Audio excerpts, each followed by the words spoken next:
night in my editorial, I said the Prime Minister could make himself a hero if he addressed two major issues. Just two, that's it, just two, power and water. And today the Federal Energy Minister, Angus Taylor, set his sights on the Victorian Labor government with revelations that their push for a 50% renewables outcome by 2030, that's less than 11 years away, will mean an increase to state power costs of around $370 million. The Australian energy market operator has voiced its concerns too, fearing that Victoria's existing distribution network won't be able to cope with a surge in renewables. Surge, at least on the days that the wind blows and the sun shines, meaning soaring prices for householders. Angus Taylor was firm when he called the Victorian government reckless today. Joining me now to explain the risks of these go-it-alone targets set by some of our states is the Liberal member for Hughes and resident energy expert, Mr Craig Kelly. Craig, thanks for coming on tonight. I really want to get into this issue, particularly with Victoria. Explain to me what this great influx under their target, and it's 11 years away, but it's well underway, of renewable power does to the grid, and why Victorians are going to have to cop now an almost $400 million cost just because of the target. Well, firstly, Peter, we've had this experiment, this 50% renewable energy target experiment. It was called South Australia. They went down this track. So we have the evidence of what happened in South Australia, and that gave that state the highest electricity prices in the world. And now we have Victoria saying, look what South Australia did, let's copy it. This is complete and utter madness. Now, where a lot of the even extra costs will come in Victoria, you have to remember how our grid was initially designed by a lot of very smart engineers over many decades. And the electricity is distributed around the state via the transmission lines, which all vary in size. So a good way to imagine it is a series of pipes that connect. And your thicker pipe, which lets you push more electricity or more current down the line, is closer to your coal-fired power stations. And as you get out into the more regional and remote areas, the size of the pipe or the size of the wire or the transmission that it can actually take thins down and gets smaller. Now what's happening, they want to build these extra wind turbines and solar farms out in the far western parts of Victoria, and the transmission lines are not there. So the cost has to go on to actually double the size of the transmission lines to make sure the power can flow the other way, and this costs hundreds of millions of dollars, and it simply gets added on to Victorians' electricity prices. But then it gets worse. It's not just affecting Victoria. Because we have a national market and we have interconnectors between each market, when Victoria does something stupid and absurd like this, they'll put prices up in Victoria, it also affects New South Wales, it affects Queensland, it affects South Australia, and it pushes the prices up in all those states as well. All right, let's go back. You started the discussion with South Australia as the example of what not to do. If we remember when there was the big blackouts in South Australia, the main issue was their own systems failed, but they also had a failure with the interconnector between South Australia and Victoria. That was at the time when Victoria still had the Hazelwood power station. Correct. Thank goodness for Hazelwood, but of course Hazelwood's gone, and there went 24% of Victoria's power.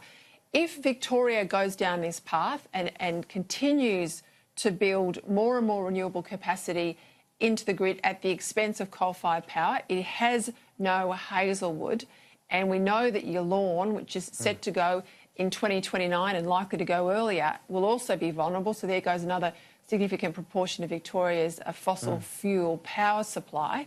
What happens to a South Australia when it gets itself into trouble? That's right. Even if the interconnector doesn't fail, let's assume it works. There's not much power to drag out of Victoria anymore, and if Yallourn goes under, and you've got the issues with Liddell, Victoria can't borrow from New South Wales as it has been in recent months, particularly over summer. What happens to Victoria if what happens to Victoria also happens to South Australia? God help us if New South Wales goes. We saw, of course, blackouts in Victoria earlier this year. It was simply a day when the wind stopped blowing, a bit of cloud cover came over, and they didn't have enough power to run the states, and they had blackouts. Now, Victoria, with this policy, will actually be exporting blackouts to New South Wales and will be exporting blackouts to South Australia. And you mentioned your Lawn Power Station and other coal-fired power stations. What the energy market operator doesn't cost, and why their analysis in this is actually faulty, they don't cost in the intermittency, the cost of the intermittency, all this renewables or this intermittent generation coming into the grid costs.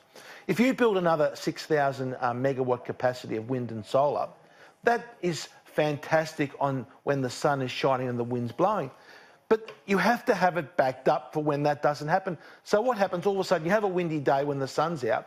That means your coal-fired power stations in Victoria have to ramp down and basically turn themselves down to a very low capacity. But they have to be on standby, ready to go up to full speed when the wind stops blowing and the sun goes behind clouds. So it makes the operational cost of those existing coal-fired power stations a lot more dearer. It undermines their economic case, it pushes them out of business quicker, and then you see the explosion in prices, exactly what we saw when Hazelwood closed down.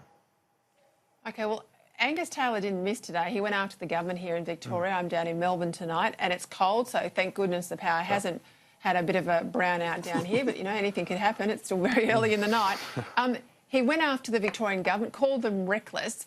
How reckless is it? And are the other states any better off? Look, Angus is 100% right on this issue. This is just a reckless policy of Victoria. They know what happens. It's called South Australia, the highest electricity prices in the world. It's not as though there's some guessing game or there's some debate about what will happen. This will make electricity prices higher. Now, Angus is doing everything as the federal minister, working to get electricity prices down, but his hands are tied behind his back when you have Victoria doing these reckless and crazy things. Simply virtue-seeking on electricity.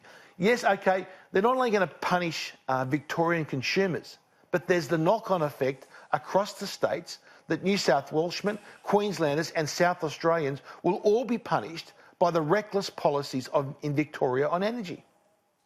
Yeah, look, I have to say, I think that this issue, and the more that Victorians have learnt about it, is one of the reasons that Scott Morrison, your party, didn't cop the hiding in Victoria that everyone assumed they would.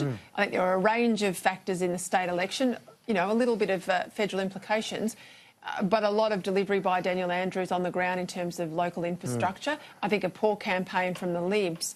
And I think it was over-inflated that people were really signing up to absolutely everything that Andrews has on the table. I mean, it's a socialist state down here, but this issue, power, for a state that has more coal than anywhere else, that has made its name from being value-add manufacturing. Right. It's a state that doesn't make much anymore. It's got some of the most expensive power in the world and now increasingly some of the most unreliable.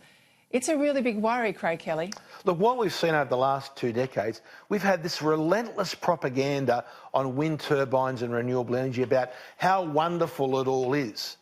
But people, Peter, are slowly waking up. They're seeing the realisation it's the intermittency that is the real problem. Well, even Bob Brown's waking up, mate. Bob Brown is waking up. Now, if Bob Brown can see the light, I'm sure a lot of other people finally can see the light. Not only the environmental hazards of wind turbines, but it's the economic cost. And a state like Victoria that built the wealth upon that state at the back of their low-cost energy, it puts the whole economic prosperity of that state for decades decades in the future at risk. All right, Craig Kelly. Well, Parliament's back on Monday. I hope you thump the table in the party room and really get some movement on 2 issues for us, please. Water and obviously power prices. Thank you very much for your time tonight. Thank you.